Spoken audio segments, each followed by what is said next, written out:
Greetings.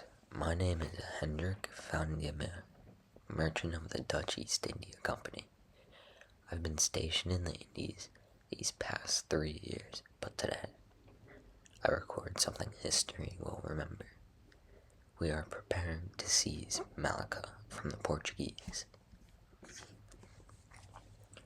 Malacca sits like a jewel between the Indian Ocean and South China Sea. Whoever can control the strait controls the Asian trade of pepper, cloves, silk, textiles. The Portuguese have held it for more than a century, taxing every ship that passes, but the VOC wants a free trade empire, not a Portuguese monopoly. That's why I am here, profit and power. I serve as both a merchant and a gunner, which means one day I weigh pepper in the warehouse, the next I load the cannons of our ships.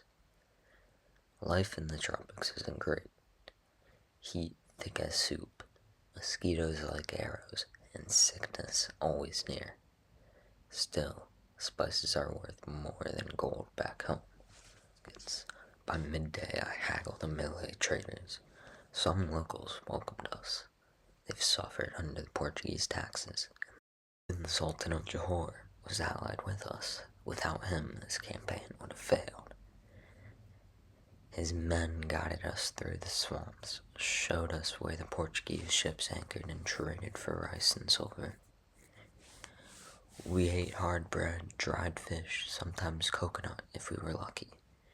The nights were the worst. The jungle sings with insects. On January 1641, we began our assault of the Portuguese Malacca. Months of siege, our cannons pounded the fortress walls day and night. Portuguese returned fire. All I saw was men falling beside me, clutching wounds. War was not glorious, but it was necessary. One morning, smoke rolls across the strait. We storm the gate with Johor allies. I see shouting in Portuguese and Malay, muskets cracking like thunder. Inside the fortress is chaos, crumbling stone, splintering wood, and cries of surrender as cannons hit the walls. When the Portuguese flag drops and ours rises, the red, white, and blue of the Dutch Republic, I feel history shift beneath my own feet as Malacca is ours.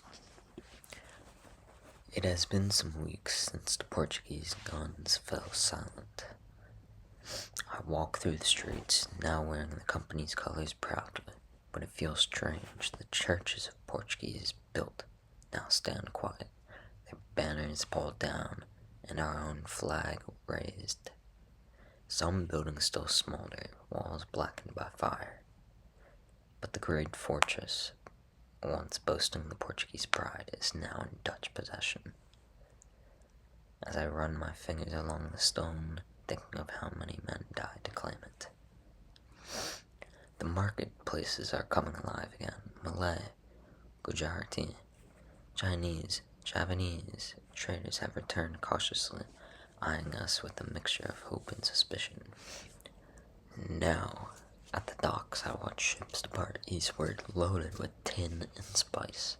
I once dreamed only of silver and status, but after the siege, I think of the men buried and marked in the graves along these waters.